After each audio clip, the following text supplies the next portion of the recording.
नमस्कार दोस्तों। आज मैं आपको बताऊंगा कि अगर यदि आप होम लोन लेना चाहते हैं तो होम लोन में ज़्यादा टाइम क्यों लगता है। आखिर इतना ज़्यादा टाइम क्यों लगता है? क्योंकि जनरली देखने में आया है कि जब आप होम लोन बैंक में अप्लाई करते हैं और डिसबर्समेंट तक 15 से 30 दिन तक का टाइम लग जाता है। 15 दिन के पहले तो कोई लोन सैंक्शन होता ही नहीं है। इसका रीज़न क्या है? देखिए, इसका सबसे बड़ा रीज़न है कि जो होम लोन होता है वो एक्सटर्नल फैक्टर्स पे डिपेंड है। एक्सटर्नल एजेंसीज इन्वॉल्व होती हैं। अगर आप किसी भी बैंक से होम लोन लोगे तो बैंक आपका वैल्यूएशन और टाइटल इन्वेस्टिगेशन रिपोर्ट वकील से और वैल्यूअर से दोनों से करवाएगा। चूँकि वो बैंक के एम्प्लॉय नहीं होते, एक्सटर्नल एजेंसी होती है, तो जनरली 5 से 10 दिन लग जाते हैं वैल्यूएशन और टीआईआर कंप्लीट होने में।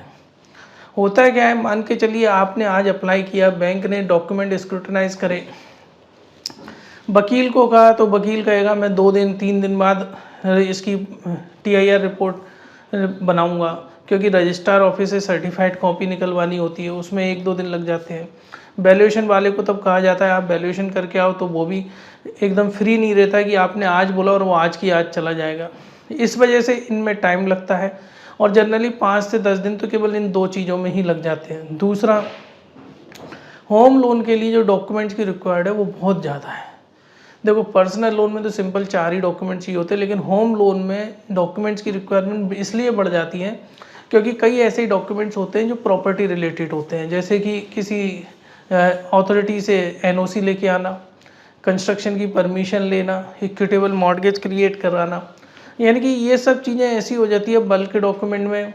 अगर आप रेंट इनकम कैलकुलेट कर रहे हैं तो रेंट इनकम की पर्चियाँ लेके आओ। होम लोन में जनरली एक एप्लीकेंट नहीं होता, 2 या 3 एप्लीकेंट्स होते हैं, जिससे कि एलिजिबिलिटी बढ़े, तो उनके भी सारे डॉक्यूमेंट कलेक्ट करो। तो मेजर मैंने ऐसा देखा है कि जब होम लोन कोई भी व्यक्ति अप्लाई करता है, शुरू के 10-1 दिन तो सिर्फ डॉक्यूमेंट कंप्लीट कराने में ही लग जाते हैं। बैंक तो अपनी आगे की प्रक्रिया बाद में स्टार्ट करता है, डॉक्यूमेंट कंप्लीट कराने में ही 5 से 10 दिन तो लगते ही लगते हैं। दूसरा, लैक ऑफ नॉलेज।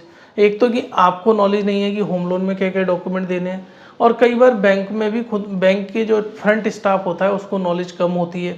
फिर बाद में जब वो क्रेडिट में जाती है तो पेंडेंसीज निकलती है, उसमें कंप्लीट टाइम लगता है। बेसिकली जो पेंडेंसी होती है वो ज़्यादा टाइम खा जाती है। मान के चलिए आपने सब कुछ डॉक्यूमेंट दे दिए, लेकिन उसके अंदर आपने कंस्ट्रक्शन की परमिशन वाला डॉक्यूमेंट नहीं दिया और आपको पता भी नहीं था। अब जब वो फाइल क्रेडिट के पास जाएगी, वहाँ पता चलेगा कि इसमें कंस्ट्रक्शन की परमिशन नहीं है, आपको बैंक बताएगा। आप फिर डेवलपमेंट अथॉरिटी में, जैसे अगर आप जयपुर में हो तो जयपुर डेवलपमेंट अथॉरिटी में जाओगे, वहाँ अप्लाई करोगे, उसमें 5-10 दिन लगेंगे। इस तरीके से लैक ऑफ नॉलेज और पेंडेंसी की वजह से भी काफ़ी डिले होता है। फ्रेंड्स, हम पूरे राजस्थान में जयपुर में होम लोन प्रोवाइड करते हैं। अगर आप किसी की भी होम लोन या लोन अगेंस्ट प्रॉपर्टी की फ़ाइल हमें रेफ़र करोगे, हम आपको अच्छा खासा कमीशन उस पर देंगे। रेफ़र करने के लिए ऊपर दिए हुए नंबर पे आप हमें व्हाट्सएप, टेलीग्राम या कॉल कर सकते हैं। धन्यवाद।